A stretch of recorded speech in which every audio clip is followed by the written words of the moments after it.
본문을 가지고 오늘도 승리한다라는 제목으로 말씀 나누도록 하겠습니다. 하나님께서 사무엘 선지자를 통해서요 사울을 왕으로 기름 부으셨습니다. 그리고 하나님께서 예배의 장소였고 또 영광의 장소였고 은혜의 장소였던 미스바에서 이스라엘 백성들이 보는 앞에서 하나님이 사울을 왕으로 선출하십니다. 이에 발맞춰서 사무엘은 또 왕정 체제의 틀을 정비했습니다. 모든 것이 갖춰졌습니다. 이제 왕으로서 사울이 시작하면 되는 겁니다. 그런데 오늘 말씀에 보십시오. 사울이 어디서 무엇을 하고 있습니까? 본문 5절에 보면 궁에 있습니까? 성에 있습니까? 아닙니다. 자기 집에 있습니다. 이상합니다. 또 왕으로서 서민들의 삶을 돌아보는 모습입니까? 그렇지 않지요? 집안일을 하고 있습니다. 소를 모는 밭일을 하고 있는 것입니다. 물론 이 사사시대에 익숙했던 이스라엘 백성들이기 때문에 왕을 어떻게 이제 모셔야 하는지 잘 모를 수도 있습니다.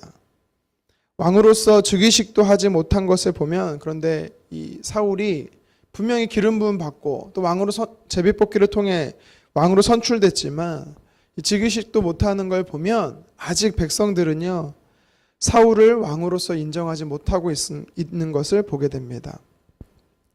사울이 왕으로 선출되었을 때에 이 백성들의 마음이 두 갈래로 나뉘었습니다. 사울을 따르는 자와 따르지 못하는 자들 두 부류로 나눴는데 어제 본문인 27절에 보니까 사울을 따르지 않는 자들이 이런 표현을 쓰고 있습니다. 이 사람이 어떻게 우리를 구원하겠느냐. 멸시하며 왕으로서 자격이 없음을 주장하고 있는 표현입니다. 하나님이 왕으로 선출하셨지만 백성들이 아직 왕으로 인정하지 못하고 있습니다. 이것은요 표면적으로 사울을 따르느냐 따르지 않느냐로 볼 수 있겠지만 이 문제는 더 심각한 것입니다. 뭐냐면 하나님 말씀에 순복하느냐 불복하느냐의 심각한 것이기 때문이죠. 이렇게 백성 안에 내분이 있었습니다. 이러한 배경 가운데 오늘 본문 1절과 3절, 1절부터 3절을 보게 되면 암몬 족속이 이스라엘 동편에 해당하는 이 길르앗 야베스 땅을 포위했습니다. 요단 동편에 이스라엘의 이제 세 지파, 엄밀히 말하면 두 지파 반지파가 이제 거주를 했는데요.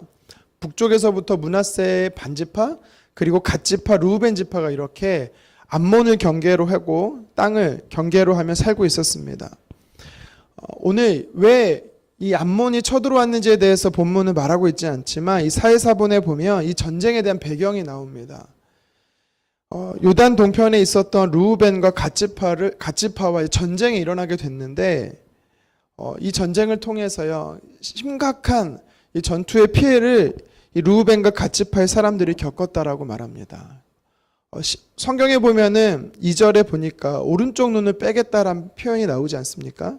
실제로 이 전쟁에서 그 이스라엘 백성들의 오른쪽 눈을 뺐다라고 말합니다. 왜 오른쪽 눈을 뺐냐면 방패를 가지고 이렇게 전쟁을 하다 보면 이렇게 왼쪽 눈까지 가리고 오른쪽 눈만 보면서 전쟁을 치렀다라고 합니다. 그러니까 오른쪽 눈을 뺀다라는 것은 군사력을 모두 전의를 상실시킨다라는 것을 의미합니다.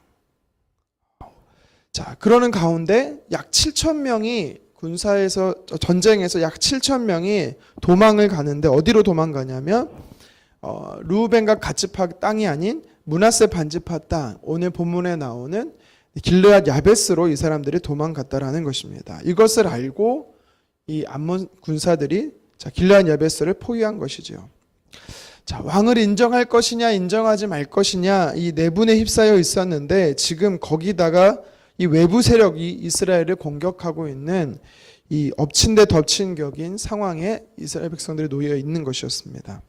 7,000명의 사람들을 쫓는 이 명분으로 이 암몬의 나하스가 이 중심으로 한 이 군사가 길르앗 야베스를 포위했지만 진짜 이 사람들의 전쟁의 명분은요 왕정 체제를 갖춰가는 이스라엘을 견제하기 위함이었던 것 같습니다. 자, 왕이 다스리는 나라가 되지 못하게 하는 거지요. 결론부터 말씀드리면 이스라엘은 어떻게 됩니까? 하나님이 세우신 왕 사울이 이 암몬 왕 나하스 손에서 이스라엘을 구원합니다. 외세 침략으로부터 나라를 구원하는 모습이 이 왕의 모습인 사울을 보여주고 있고요. 또 외적 문제뿐만 아니라 이 사람이 어떻게 우리를 구원하겠느냐, 이 내분의 문제에 있었던 것도 깔끔하게 해결되는 것을 보게 됩니다. 이 왕으로서 넘어야 할 이 안팎의 문제가 모두 해결된 것이지요. 사울이 암몬의 손에서 이스라엘을 구원하는 이 스토리는 저와 여러분들에게 주는 영적 교훈이 있습니다. 오늘은 두 가지 살펴보기를 원하는데요. 첫 번째는 하나님의 백성들은 사단의 공격에 항복해서는 안 된다라는 겁니다. 하나님의 백성들은 사단의 공격에 항복해서는 안 된다. 자, 암몬의 침공에 길앗 야베스 백성들의 반응이 나오죠. 1절 하반절에 뭐라고 나옵니까? 야베스 모든 사람들이 나하스에게 이르되 우리와 언약하자. 그리하면 우리가 너희를 섬기리라 라고 말하죠. 여기서 이 나하스와 언약을 체결하려고 하는데요. 이것을 종주국의 언약이라고 말합니다. 그러니까 우리나라가 조선 말에 일본의 이 무력에 의해서 강제로 맺었던 이 불평등 조약을 여러분 아실 겁니다. 그렇게 생각하면 됩니다. 그러니까 야베스 사람들이요 도저히 이 암몬 군사를 막아낼 힘이 없는 겁니다. 목숨만은 구하고자 이 암몬을 군신 대우하면서 언약을 맺기로 한 것이죠. 야베스 사람들의 신분은 사실 이스라엘 백성들입니다. 분명하게 하나님의 자녀들입니다. 그런데 그 암몬이 요청하면 조공도 거쳐가며 양다리 걸치며 살겠다라고 표현하는 것입니다. 그러자 나하스가 뭐라고 말합니까? 암몬의 왕 나하스가 뭐라고 말하죠? 2절에 너희의 오른 눈을 다 빼버려야겠다. 이스라엘 백성들 다 이렇게 모욕하겠다라고 말합니다. 더 협박하고 더 두렵게 하는 것입니다. 그랬더니 그들이 3절 하반절에 말하기를 방법이 없으면 너희에게 나아가겠다. 항복하겠다라고 말하는 것입니다. 노예가 되겠다라는 것입니다. 목숨만 살려주면 노예가 되겠다라는 것입니다. 이스라엘 백성들이 아닌 암몬의 백성으로 살아가겠다라는 것입니다. 여러분, 이렇게 이 야베스 백성들과 이 나하스와의 주고받는 대화는요, 영적 의미가 있습니다. 어떤 의미냐면 하나님의 사람들이 누구 백성으로 살 거냐라는 것이죠. 하나님의 백성 자녀로 살 것이냐 아니면 사단에 굴복하며 사느냐에 대한 문제가 오늘 성경은 이야기하는 겁니다. 이 암몬의 왕 이름이 뭐죠? 나하스라고 나옵니다. 나하스. 자, 나하스의 이름의 뜻이 뭔지 아십니까? 영어로 말하면 스네이크입니다. 스네이크. 뱀이죠, 뱀. 성경에서의 뱀은 어떤 의미가 있습니까? 창세기 3장 1절에 보면 하나님이 만드신 들짐승 중에 간교하다라고 말하죠. 아주 교활한 존재가 뱀입니다. 자, 그리고 이사야서에 보면 뱀을 리워야단이라고 말하는데요. 하나님을 대적하는 세력, 사단으로 성경은 이야기하고 있습니다. 하나님이 통치하시는 나라 이스라엘 백성들을 공격하고 그들의 눈을 뽑고 하나님의 뜻대로 세워진 왕이 통치하지 못하도록 하는 아주 교활하게 공격하는 뱀, 이 암몬의 뱀 나하스는 오늘날 우리에게 영적 사탄을 상징하는 것입니다. 사단은요, 우리가 처음에 하나님의 백성인 우리들에게 처음에는요, 세상과 양다리를 걸치도록 유혹합니다.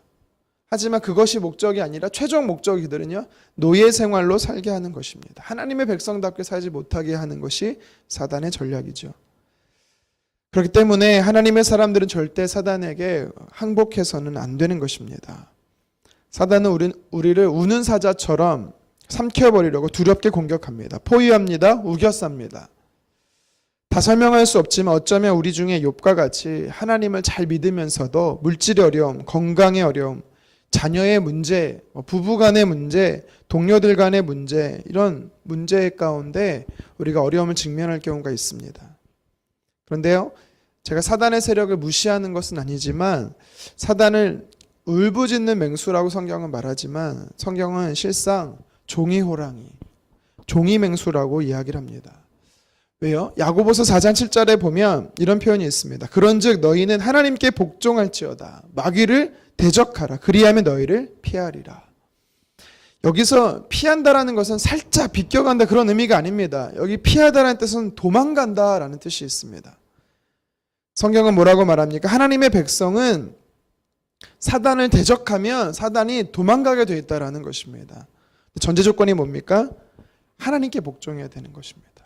하나님의 백성들은 하나님의 통치 가운데 있을 때 사단이 우리가 대적하면 피한다라는 거예요. 도망간다라는 거예요. 왜요?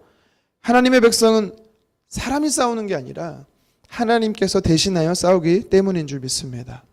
우리가 하나님의 백성답게 살면 살수록 사단은요 도망가는 것입니다. 그래서 시편 1편 1절에 말하지요.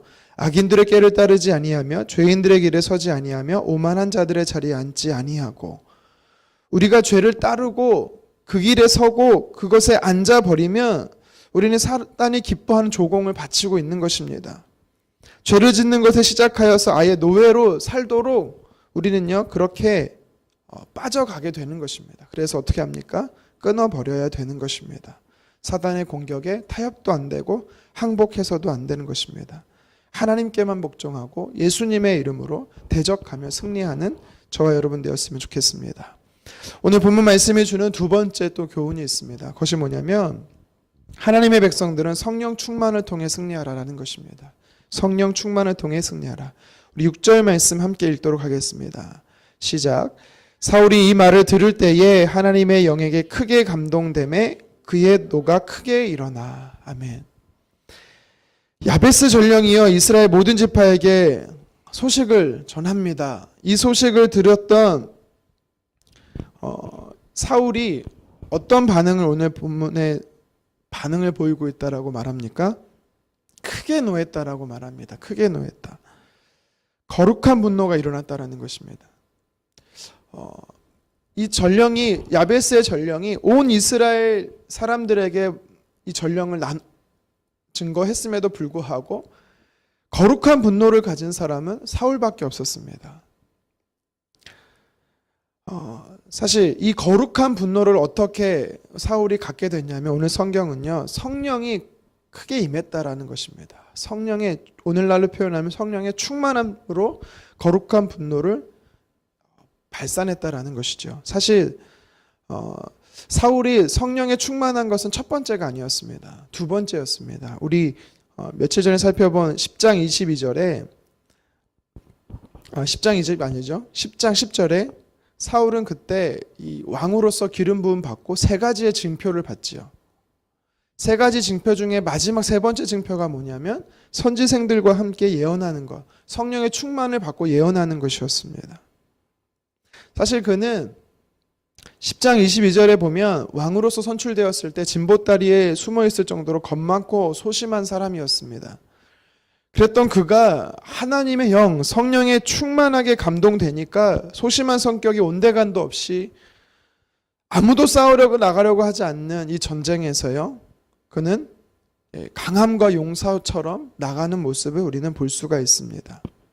마치 블레셋 골리앗의 공격에 두려워 떨고 있던 이스라엘 백성들 중에 소년 다윗이 만군의 여호와의 이름으로 나가는 이 승리의 장면을 연상하게 하고 있습니다.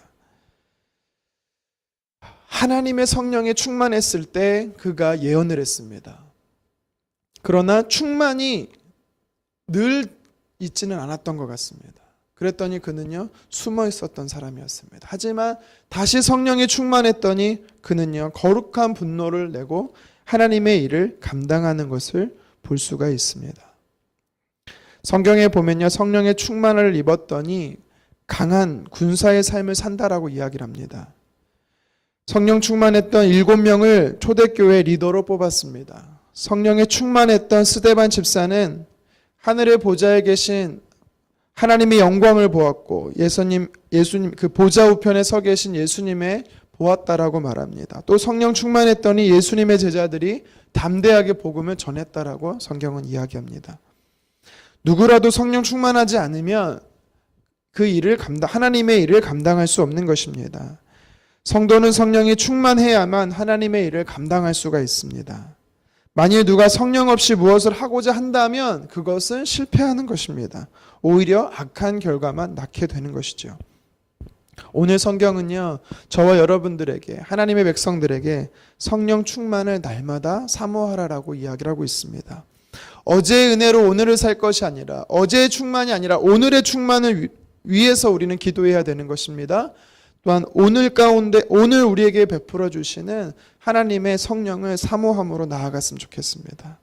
오늘 하루도 죄로 인해 넘어져 사단에게 항복하는 삶이 아니라 성령의 충만을 통해 하나님의 일을 감당하시는 저와 여러분 되기를 주님의 이름으로 축원합니다. 기도하겠습니다.